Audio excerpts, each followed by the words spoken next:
Hi friends, ഇന്നത്തെ വീഡിയോയിലേക്ക് എല്ലാവർക്കും സ്വാഗതം. ഞാൻ ഷിബിത സജീവ്. തേങ്ങാപ്പാലിൽ ഉണ്ടാക്കുന്ന ഒരു ഗീ റൈസിൻ്റെ റെസിപ്പി ആയിട്ടാണ് ഞാനിന്ന് വന്നിട്ടുള്ളത്. വീഡിയോയിലേക്ക് പോകുന്നതിന് മുന്നേ ഈ ചാനൽ ഇതുവരെ കാണാത്തവരുണ്ടെങ്കിൽ സബ്സ്ക്രൈബ് ചെയ്യാൻ മറക്കരുത്. ഒപ്പം തൊട്ടപ്പുറത്തുള്ള ബെല്ലൈക്കണിലെ ഓൾ എന്നും കൂടി ക്ലിക്ക് ചെയ്തെങ്കിലുള്ളൂ ഞാനിടുന്ന വീഡിയോസൊക്കെ നിങ്ങൾക്ക് നോട്ടിഫിക്കേഷനായിട്ട് കിട്ടുള്ളൂ.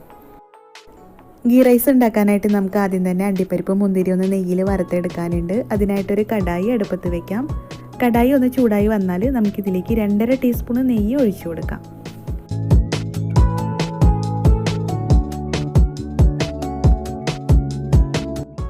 നെയ്യ് ചൂടായാൽ ഇതിലേക്ക് കുറച്ച് അണ്ടിപ്പരിപ്പും മുന്തിരിയും ഇട്ട് കൊടുക്കാം. ലോ ഫ്ലെയിമിൽ വേണം ഇത് വറുത്തെടുക്കാനായിട്ട്.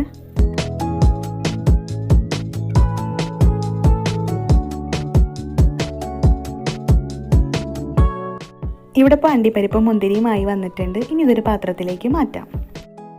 അണ്ടിപ്പരിപ്പും മുന്തിരിയും വറുത്തെടുത്തതിൻ്റെ നെയ്യിൻ്റെ കൂടെ ഒരു 3 ടീസ്പൂൺ നെയ്യും കൂടെ ഒഴിച്ചു കൊടുക്കാം. പിന്നെ ഇതിലേക്ക് ഒരു 3 ടീസ്പൂൺ സൺഫ്ലവർ ഓയിലും ഒഴിച്ചു കൊടുക്കാം.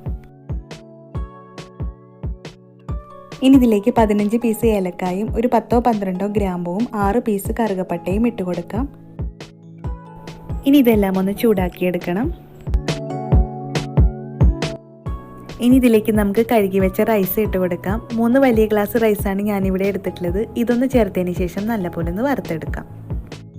മീഡിയം ഫ്ലെയിമിലിട്ട് വേണം റൈസ് വറുത്തെടുക്കാനായിട്ട്.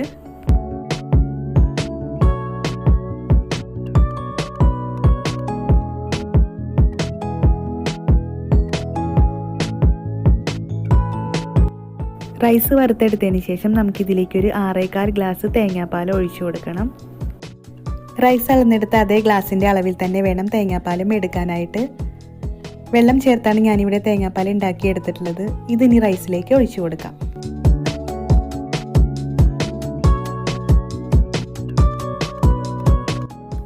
ഇനി ഇതിലേക്ക് ആവശ്യത്തിനുള്ള ഉപ്പ് ചേർത്ത് കൊടുക്കാം. വെള്ളത്തിൽ കറക്റ്റ് ആവുന്ന രീതിയിൽ വേണം ഉപ്പ് ചേർത്ത് കൊടുക്കാനായിട്ട്. അതിനുശേഷം ഇതെല്ലാം ഒന്ന് മിക്സാക്കി എടുക്കാം.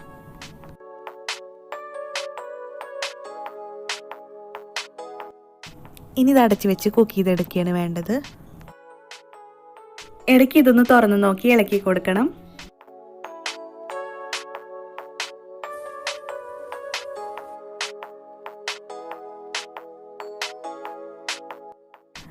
വീണ്ടും നമുക്കിതൊന്ന് അടച്ചു വെച്ച് കുക്ക് ചെയ്തെടുക്കാം. ഇനി ഇതൊന്ന് തുറന്ന് നോക്കാം. ഇപ്പോൾ ഇവിടെ റൈസിലെ തേങ്ങാപ്പാലൊക്കെ നല്ലപോലെ വറ്റി വന്നിട്ടുണ്ട്. അതുപോലെ തന്നെ റൈസ് കറക്റ്റായി വെന്തിട്ടുണ്ട്. ഇനി ഇതിൻ്റെ മുകളിലൂടെ നമുക്ക് നേരത്തെ വറുത്ത് വെച്ച അണ്ടിപ്പരിപ്പും മുന്തിരിയും ഇട്ട് കൊടുക്കാം. അതിൻ്റെ കൂടെ തന്നെ കുറച്ച് മല്ലിയിലയും ഇട്ട് കൊടുക്കാം. തേങ്ങാപ്പാൽ വറ്റിച്ചെടുത്തതുകൊണ്ട് തന്നെ ഞാൻ ഇതിലേക്ക് നെയ്യ് ഒഴിച്ചു കൊടുക്കുന്നില്ല. നമുക്ക് വേണമെങ്കിൽ ഇതിൻ്റെ മുകളിലൂടെ കുറച്ച് നെയ്യും ഒഴിച്ച് കൊടുക്കാവുന്നതാണ്. ഇനി ഇതൊരു 10 മിനിറ്റ് നേരം ലോ ഫ്ലെയിമിലിട്ട് വെക്കാം. അതിനുശേഷം തീ ഓഫ് ചെയ്യാം.